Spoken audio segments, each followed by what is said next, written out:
কিন্তু চা বাগানের জন্য আজকে সেন্ট্রাল মিনিস্টার ও কি এইসব করতে পারতো না? তারই আন্ডারে তো সেন্ট্রাল গভর্নমেন্টের সব অফিস। এই যে পিএফ কাটা হচ্ছে, পিএফ অফিসে জমা হচ্ছে না।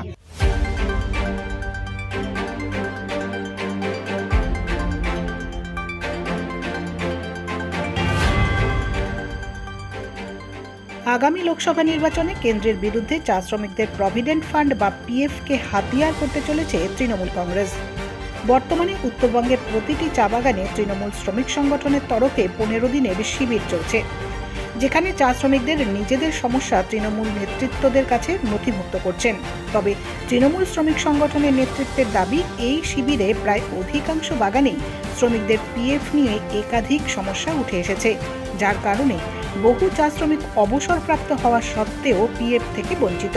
আর আগামী লোকসভায় এই পিএফকেই কেন্দ্রীয় সরকারের বিরুদ্ধে হাতিয়ার করতে চলেছে তৃণমূল। আলিপুরদুয়ার লোকসভা সহ উত্তরের বেশ কয়েকটি লোকসভা আসনে চা শ্রমিকদের ভোট একটা বড় ভূমিকা পালন করে। তাই এই নির্বাচনে কেন্দ্রের বিরুদ্ধে তৃণমূলের অন্যতম প্রধান হাতিয়ার হতে চলেছে চা শ্রমিকদের পিএফ সমস্যা।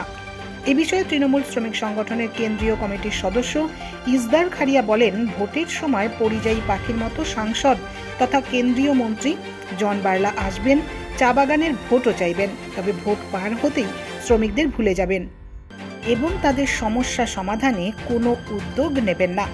পিএফ কেন্দ্রীয় সরকারের অধীনে, তবুও সাংসদ সব জানার সত্ত্বেও নির্বাক দর্শকের ভূমিকা পালন করছেন।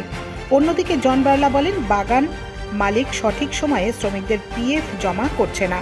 রাজ্য সরকার সেই মালিকদের চিহ্নিত করুক এবং তাদের বিরুদ্ধে ব্যবস্থা নিক।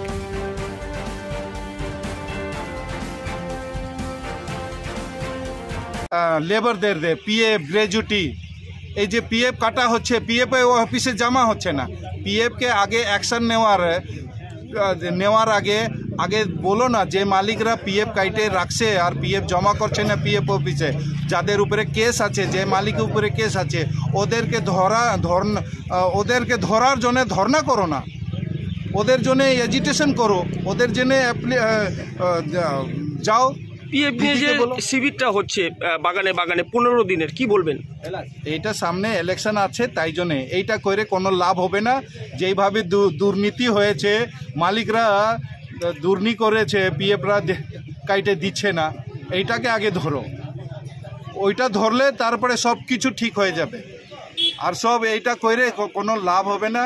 এরা যেভাবে 2019-এ 2.5 লাখ ভোটে আমরা জিতেছি ইন লিডারশিপ অফ মোদি, আর 2024-এ আমরা অ্যাবভ 3 লাখ থেকে অ্যাবভ আমরা করবোই, যেহেতু পিএফ তো টোটালি সেন্ট্রাল গভর্নমেন্ট। ভোটের বেলা জন বার্লা এখানে এসে, হ্যাঁ, আমি চা বাগানের এই লেবার, আমাকে ভোট দেওয়া বলে তো ভোট দিল, তো লোকে মন্ত্রীও বানাই দিল। কিন্তু চা বাগানের জন্য আজকে সেন্ট্রাল মিনিস্টার ও কি এইসব করতে পারতো না? তারই আন্ডারে তো সেন্ট্রাল গভর্নমেন্টের সব অফিস। আজকে পর্যন্ত একটা লোকের কিছু করতে পারলো না, এবং এইদিকে এসে বড় বড় কথা বলে। এটা খুব দুঃখনীয় ব্যাপার, কারণ একটা চা বাগানের নেতা বলে উনাকে ভোট দিয়ে আজকে চা শ্রমিকরা উনাকে মন্ত্রী বানাইছিল, কিন্তু আজকে দেখা পাওয়া যায় না উনাকে। খালি ও দিল্লিতে বসে লেকচার মারলে হবে না। জনদাকে বলবো এখানে এসে গ্রাসরুটের কি সমস্যা আছে এটা নিয়ে কাজ করতে। মানে আগামী লোকসভা ভোটে তাহলে আপনাদের মেন হাতিয়ার হতে চলেছে চা শ্রমিকদের যেগুলো সমস্যা আছে পিএফ নিয়ে। অবশ্যই, কারণ দিদি চা বাগানের জন্য যা করে দিচ্ছে পুরো দুনিয়ায় দেখতেছে। আপনার নাম? আমার নাম ইসদার খারিয়া। কি দায়িত্বে আছেন আপনি? আমি চা বাগান তৃণমূল কংগ্রেস মজদুর ইউনিয়নের সেন্ট্রাল কমিটির সদস্য।